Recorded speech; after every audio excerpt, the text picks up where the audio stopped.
sa ating lahat mga mamse. Ayan, binalikan po natin itong property ni ma'am kasi nag-update sila kagabi. Bumaba yung price nila. Ito mga almost 2 hectares po ito. Dalawang title, pangalan po mismo ng mag-asawa. So, ito yung barangay road.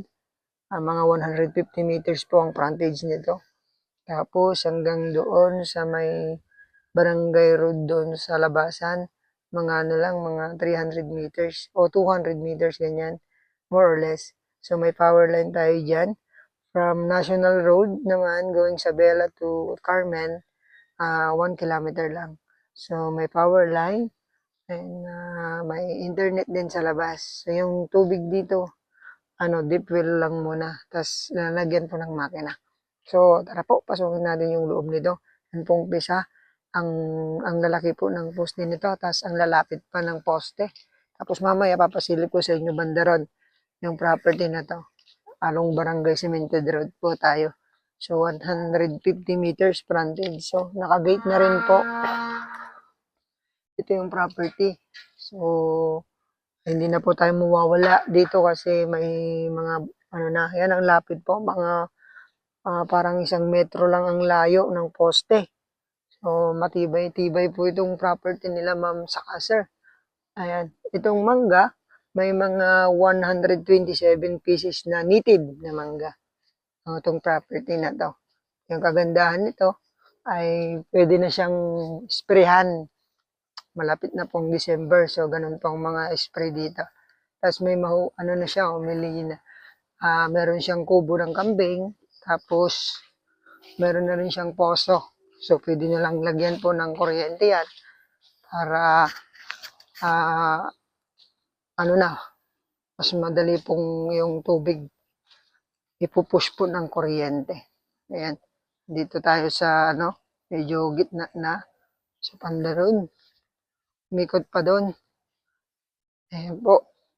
Yung mga mangga na yan, kasama po yung mga yon. May bakod tayo. Nagganyan po yung property. Tapos ganyan, tapos ganyan. Pasilip ko lang po sa inyo. Konti. Dito. Yun pala yung poso nila. Mga ma'am sir.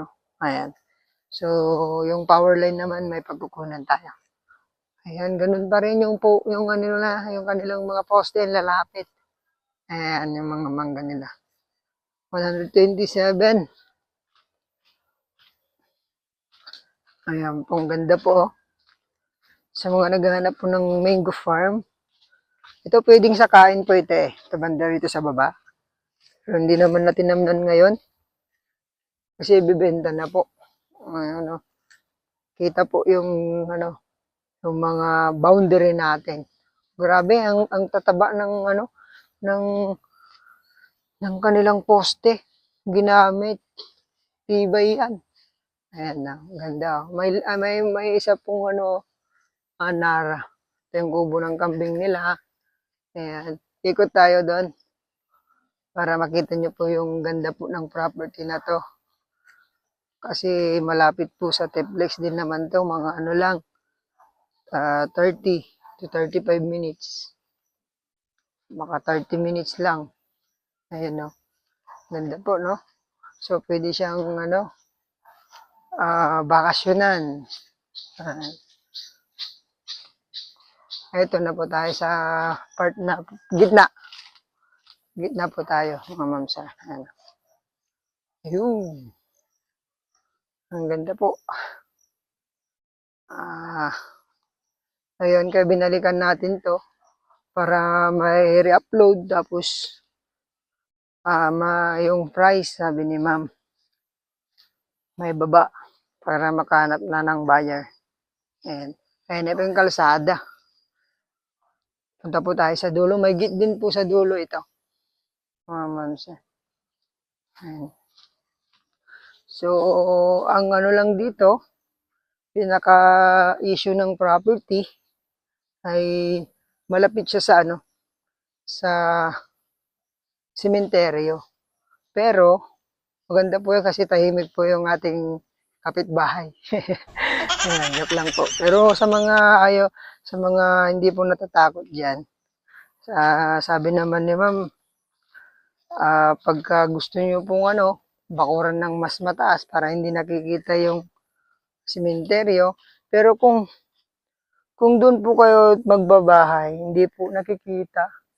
So, natatakpan ng mga mangga. Pero pwede naman siyang bakuran ng napakataas dyan.